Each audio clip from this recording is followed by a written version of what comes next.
Bonjour, ici Martin Saint-Pierre et bienvenue à Shawinigan en affaires.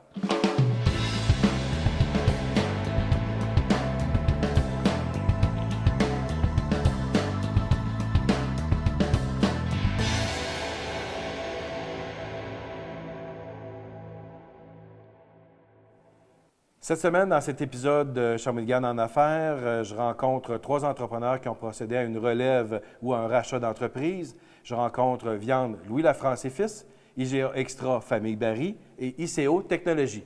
Allons regarder cet épisode.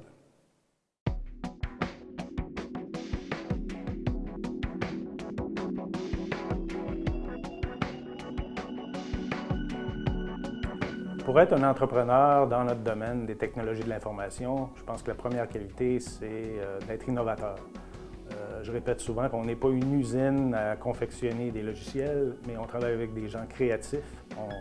On crée des choses, on livre des solutions qui n'existent pas. Donc, l'innovation est une qualité absolument essentielle pour un entrepreneur dans notre domaine. Je dirais que le plus grand défi qu'on a actuellement, c'est le recrutement. Donc, on est en forte croissance. On est chanceux, on a beaucoup de clients, on a des bons produits. Donc, on a besoin de plus en plus de main-d'œuvre spécialisée. On n'est pas la seule entreprise du secteur à faire face à ce défi, mais le défi le plus grand actuellement, c'est réellement de trouver les éléments qu'on a besoin au niveau des employés. On essaie aussi d'attirer des talents de l'extérieur, donc il faut non seulement en tant qu'entreprise, mais en tant que communauté. Tout le monde travaille ensemble pour montrer qu'on a des belles choses à vendre dans notre région aussi. L'entreprise existe depuis déjà plusieurs années. On a voulu ici donner un deuxième souffle à ICO Technologies avec une ouverture vers les marchés à l'extérieur du Québec, entre autres. On a eu des beaux succès déjà. On est content de notre clientèle existante. On développe aussi énormément à l'extérieur. Et ça, je pense que c'est pour la pérennité de l'entreprise aussi pour le futur. En fait, pour démarrer une entreprise en TI, je dirais que la principale qualité ou ce qu'il faut d'abord, c'est la persévérance. Donc, il faut avoir un plan d'affaires qui soit clair, il faut savoir où on s'en va, il faut avoir une cible qui est bien identifiée, mais aussi il faut avoir la persévérance parce que ce n'est pas des choses qui vont arriver automatiquement ou de soi. Je parlais tout à l'heure de la difficulté de recruter de la main-d'œuvre qualifiée, mais il faut aussi aller chercher de la clientèle. Lorsqu'on démarre, ce n'est pas toujours évident. Donc, il faut aimer un peu le goût du risque, il faut aimer pas nécessairement la sécurité d'emploi à tout prix. Il faut être avant tout, je pense, un passionné et vouloir développer dans notre domaine.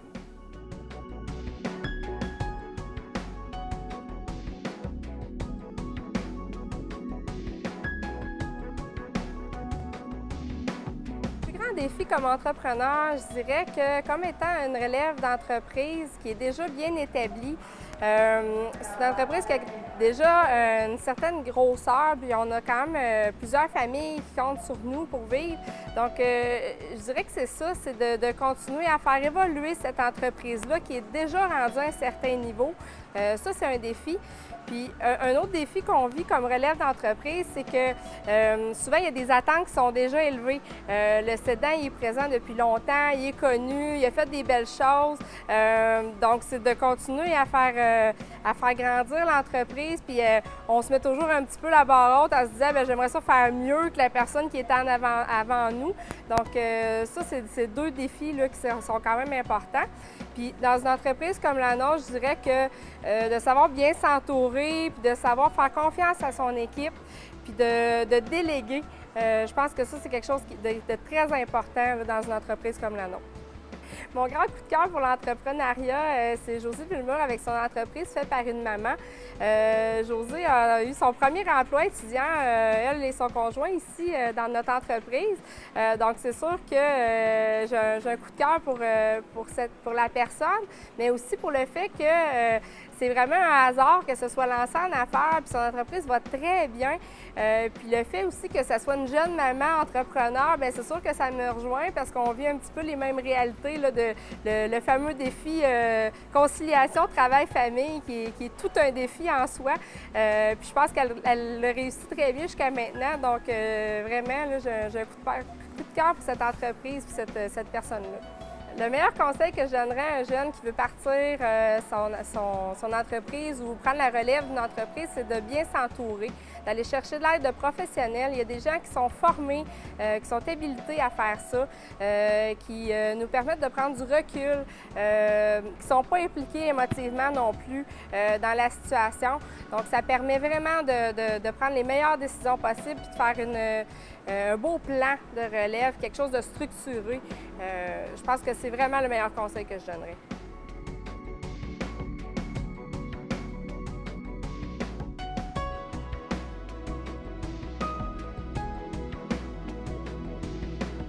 En tant qu'entrepreneur, la plus grande qualité que j'estime qu'il faut avoir, c'est avoir une claire vision.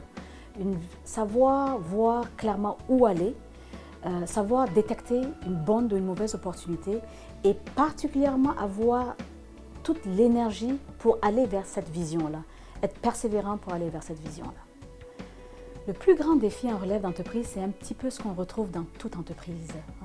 L'humain est au cœur de l'action en industrie. Et le plus grand défi en relève, c'est la capacité de pouvoir rassurer particulièrement les employés. Quand un nouvel propriétaire arrive dans une entreprise, on se pose la question comment ça va aller, on est inquiet. Donc rassurer les employés, rassurer les partenaires, rassurer les fournisseurs, s'assurer que est-ce qu'ils vont recevoir est-ce que les commandes vont toujours être lancées, est-ce qu'ils vont être payés. Donc la capacité de pouvoir répondre autant aux employés qu'aux partenaires et de rassembler une équipe gagnante pour aller de l'avant. Je dirais que ceci résume le plus grand défi lorsqu'on a une relève entrepreneuriale. En entrepreneuriat, je pense ce qui anime un entrepreneur, c'est vraiment le leadership, c'est vraiment l'engagement d'aller vers des résultats, d'aller vers une vision que l'on recherche. La capacité de travailler avec une équipe gagnante et d'aller vers des résultats qui sont vraiment extraordinaires.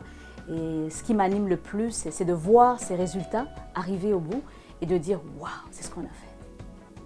Sans hésiter, je dirais que mon meilleur conseil à quelqu'un qui veut se partir d'une entreprise ou un jeune entrepreneur, il y a actuellement énormément d'informations, de sommets et de conférences sur le sujet. Aller à une ou deux de ces conférences, écouter les conseils des experts qui sont passés par là. À l'université, il y a une branche de l'entrepreneuriat qui se fait autant à l'UQTR, les diverses universités qui nous entourent ici. Aller vers ces professeurs-là, leur poser des questions, écouter ces conseils, mais encore le plus important, n'ayez pas peur d'aller voir un ou deux entrepreneurs et leur demander qu'est-ce que vous en pensez, leur demander des conseils. Il faut être ouvert vers cette recherche d'informations qui est de plus en plus disponible. Il ne faut pas se voiler la face en pensant qu'on connaît tout. Il faut vraiment aller vers là. Le second plus grand conseil, je dirais, c'est la persévérance. Tomber, on va tomber. Faire des erreurs, on va le faire. Mais il ne faut pas hésiter. Il faut aller de l'avant, se relever et persévérer vers ses résultats. Merci d'avoir été présent pour cet autre épisode de Shawinigan en affaires. Dans la prochaine capsule, je vais rencontrer des entrepreneurs qui ont démarré une entreprise. Donc, c'est un rendez-vous. Merci et à bientôt.